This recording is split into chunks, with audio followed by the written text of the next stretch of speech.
Yesu asifiwe. I'm fine this morning. I'm born again.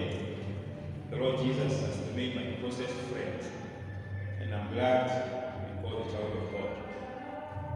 My name is Peter Macharia. I'm born again. And when I was coming from home, my family gave me greetings. You received them? We could not come with them because of various church ministry responsibilities. Maybe one of these days we shall come with them.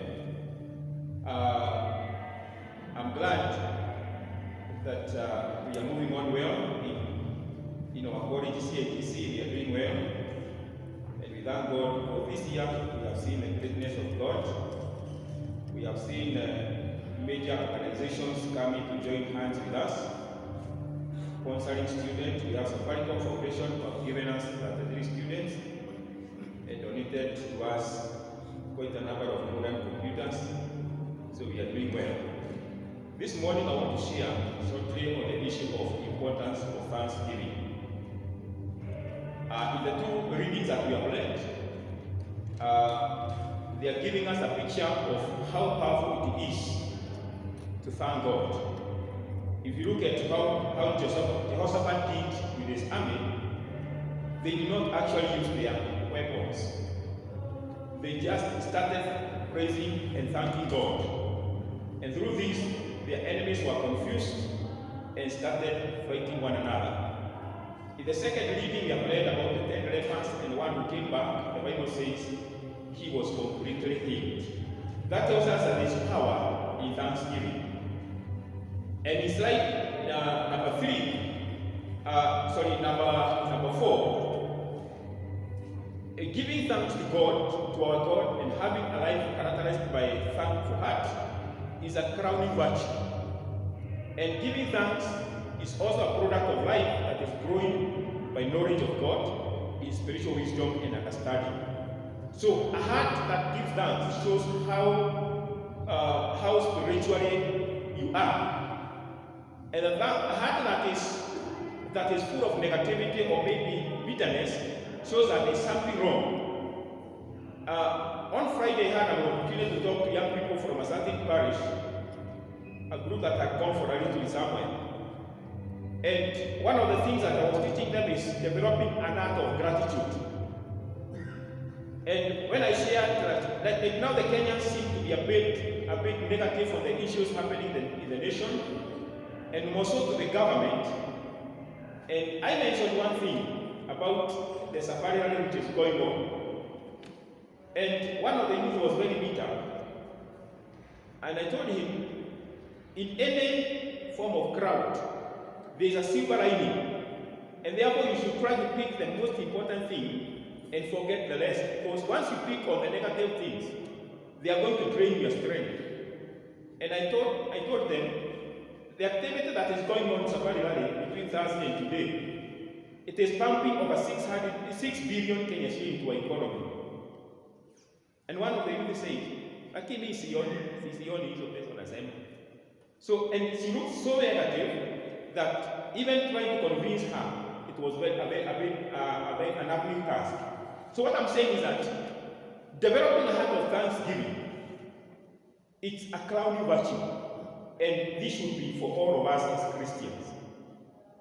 In slide number 5, we say that we should thank God through Christ Jesus because God has qualified us to share in the inheritance of the saints in light. Number 2, He has delivered us from the domain of darkness. He has transferred us into the kingdom of His Son and redeemed us, providing the forgiveness of sin. And also, if you look at the Bible, you find that in the book of Ephesians, the word thanksgiving is repeated 195 times and 186 verses in the New Testament. Paul uses this concept over 4 times in his epistles and 7 times in Colossians alone. Thanksgiving is a mental and a verbal expression of one's acknowledgement and appreciation of God's person, His grace, blessings and sovereign work in our lives and the world. And some few things that can, some ideas or key ideas that show that we should be thankful is about the biblical understanding, trust, humility, grace, the right focus and values and joy. And it is through the possession and function of these qualities that we become thankful.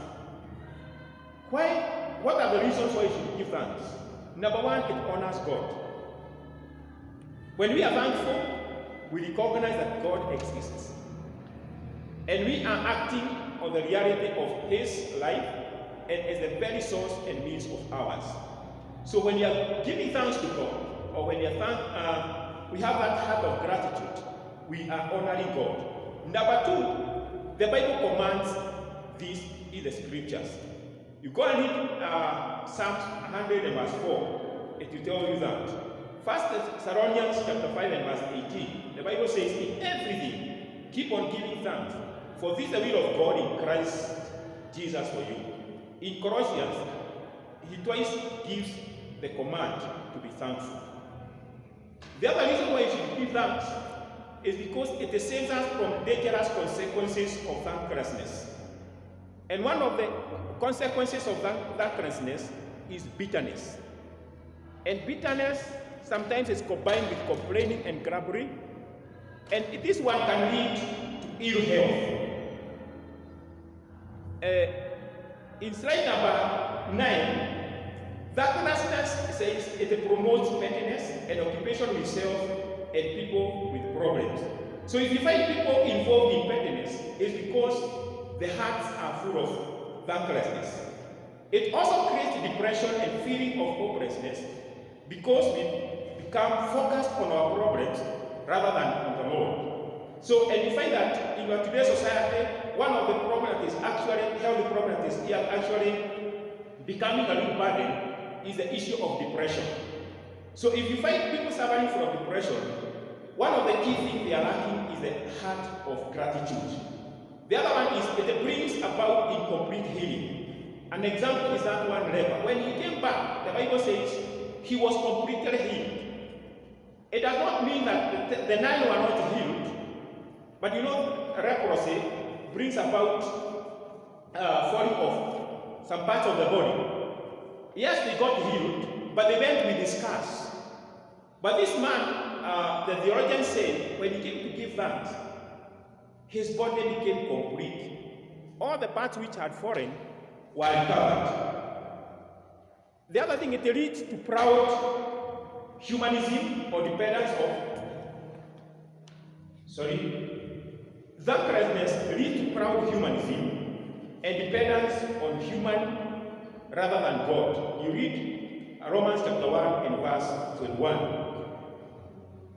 Thanklessness is also very dangerous because it leads to discontentment and brings about comparison obsession that brings about pride and looking down on others, and even the issue of jealousy in our lives. In slide number 16, number 4, it is another reason why we should give thanks.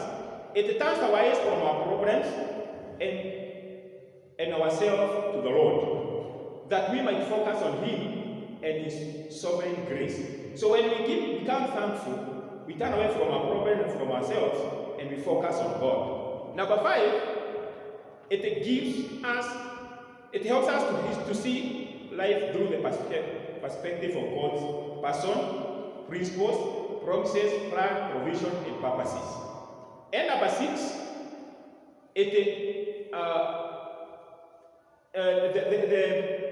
6, the upward focus on God promotes faith and courage in the face of the trying and painful situation that we all eventually face to one degree or another. So when you thank God, you promote your faith. Number 7,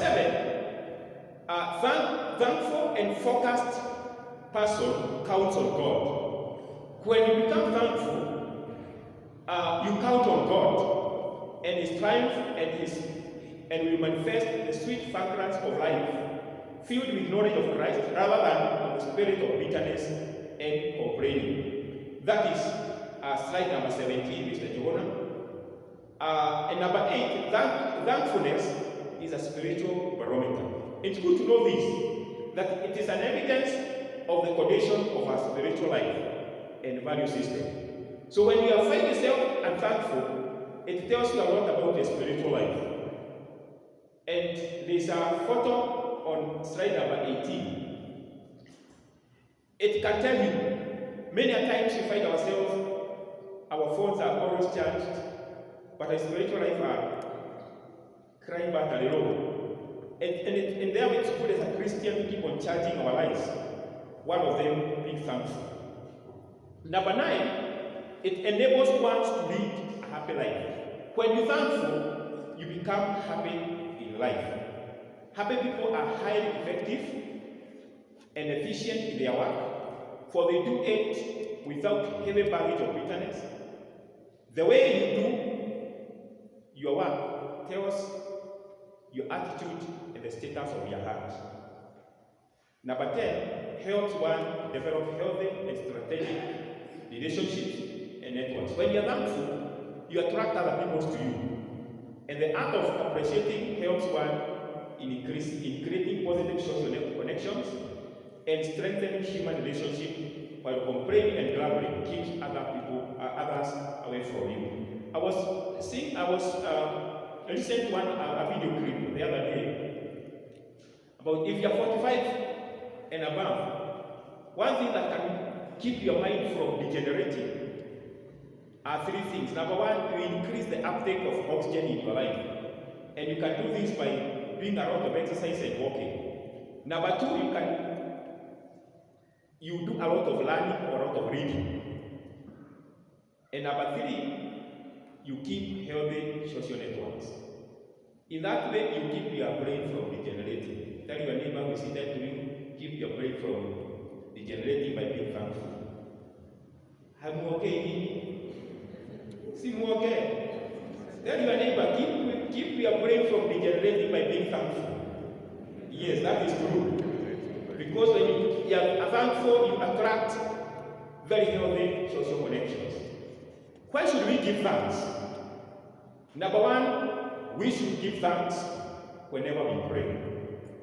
It is it should be part of the prayer as you make your prayer. And those verses indicated there shows that. Number 2, we should always give thanks in everything and for everything. And that's what the 1 Thessalonians chapter 5 and verse 18 says. We should give thanks in all situations, for this is the will of God in Christ Jesus. What are the objects of thanksgiving? 1, it is we should give thanks for God Himself and for His sovereign activity and control over the universe. That is one of the objects of thanksgiving. Number 2, as we see here in Colossians chapter 1, verse 12 and 14, we should give thanks for our salvation through Christ Jesus, for the unfathomable riches that are ours in Him.